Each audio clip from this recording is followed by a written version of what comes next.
Well, it's night, and I was told not to do night videos anymore, but nonetheless, I'm going to do this one real quick, and I'm going to try to make it quick. My name is Texas Keykeeper. Welcome back to the Junkyard Farm Chronicles. Today, we're answering the age-old question of what kind of tractor can you get for $700? And I'm going to show you. So, I haven't had luck on Marketplace for years, because unless you message on a good deal first and get there, you're basically not getting it. Like, you gotta be there when it's like after the day it's posted, within an hour, or you're not getting it. Finally managed to get lucky enough to do that, and that's gonna be what you have here. There's the hood. It's nothing too special.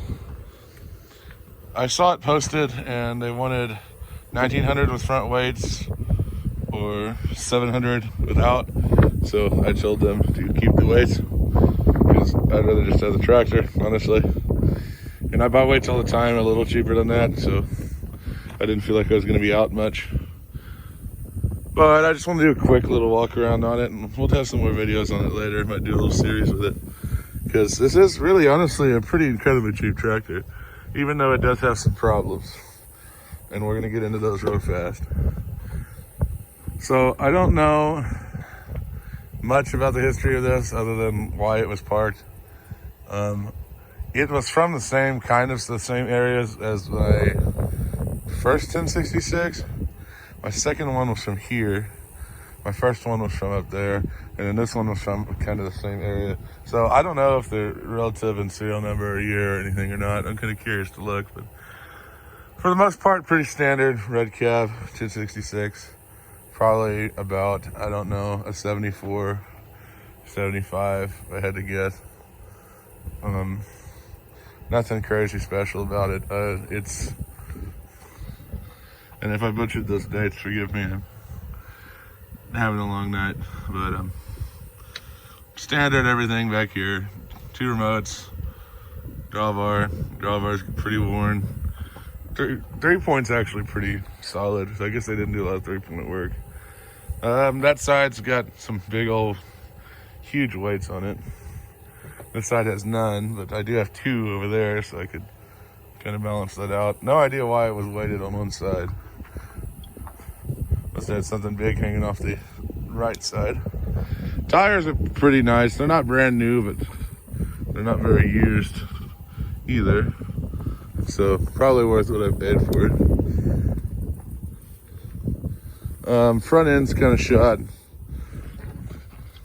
Notably that right there, but you know, nothing we can't deal with.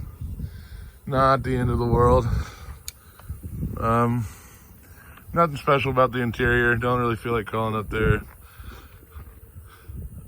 Cabs roached bad. Usually I'm a pretty big fan of having a cab on these versus open station. Pretty likely this one will probably get a different cab that's a little less roached than this one. Not much less, but a little. But it will probably like never have AC or anything like the other ones do. I wouldn't be opposed to like flat tops and a canopy, but it would cost a lot to get one of those canopies. I'd have to build one. I really don't have time and energy to build one. And those fenders are pretty expensive, so in lieu of that, I have other cabs that are a little better than this. But on the bright side, it did come with some good windows. That never hurts. Front tires aren't even, looks like they were about brand new and then flat now. If I didn't totally tear them up loading it, I might be able to work with them yet. Yeah, it's not super greasy. I don't know the hours on it because the tack on these has plastic covering them and it always fogs up. But I don't know, it's not the most roached 1066 I've ever seen. There was one in a salvage sale one time that was just, I mean, absolutely beat to hell. I mean, even worse than my first one. At least this one has like the grill and the nose piece, and they're really not in bad condition either. I mean, it's even got all the little bits and plastic there. And they left me the weight bracket. That was awful nice of them. So I'm just gonna stack me some weights back on there. It's not a full set because I'm poor. Nothing special on this side. The hood's there. I have one of the doors. I'm missing this side panel, but that's an easy find. You said nothing special on the inside. Cab's just, I mean, pretty roached. And then there's the big weight. One of two there. Don't know, I'm guessing that was something aftermarket because it didn't appear to have anything to do with that age. But that is pretty serious weight. If it wasn't for the fact that, of course, I'm at least gonna take this one off. I don't know. Ideally, I'd like to move one of these to the other side. The discouraging part is that the other one of these is on the inside of that hub. So I guess I could stay there, but I'd be tempted to put this one on the inside of the other one. And I don't know. We'll fight that battle when it comes to it. Maybe it's on the wrong row spacing and I'll have to move it anyway, which honestly it kind of looks like it might be. But battle for another day.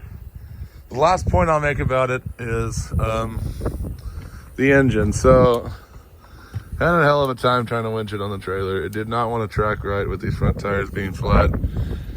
And the fact that that side is like 1,000 pounds heavier than the other side, it kept pulling that direction. So I got the bright idea of, well, I'm going to throw the winch battery on it and try to start it.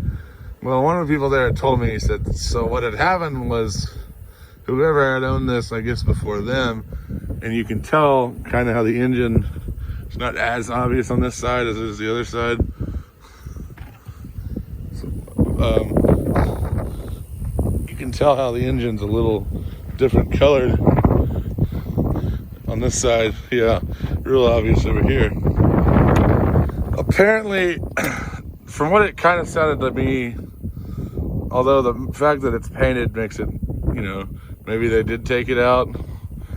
It kind of sounded to me like the guy did like an in-frame on it. And he did, had the head done, the injector pump was rebuilt. And I think he was trying to say he did like sleeves and, I don't know if he did sleeves and pistons or just rings maybe. Maybe just rings. But still, he spent some money on it. And he didn't do the crankshaft. And I guess it kind of came around to bite him in the ass, because from what I can tell, probably within a day or two, he managed to spin a bearing.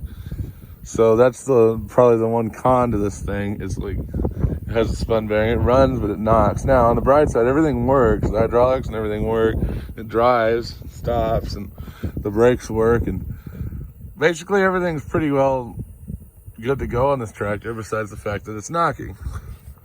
But we're gonna do some videos on this because I have a way to do this on a really low budget. And we're gonna see how cheap of a 1066 can we build. I have a 1066 black stripe in the shop that it was leaking coolant and they kept adding water and it froze. And they came back a couple years later. They stopped using it a couple years later. They didn't know it froze. They put brand new tires on it. They're gonna start doing hay again. The block was cracked. I mean, it's cracked all the way across. And so I have an engine out of like a 1566 or something that's going in there. Whole engine, swapping it right in. And that leaves me with a good cranking rods out of that old engine that's cracked, because there's nothing wrong with the cranking rods. I mean, it honestly ran great, other than the fact that it was shooting oil outside the engine. Because it cracked so hard, it cracked one of the oil galleys. But ran great. I mean, and so this is leaving me with the obvious thought of, well, get the engine swapped on that one, just leave that engine in the shop and swap the cranking rods into this. And maybe do bearings and seal kit and should be good to go. So that's what's coming up with it. We'll see, but that's what you get for $700.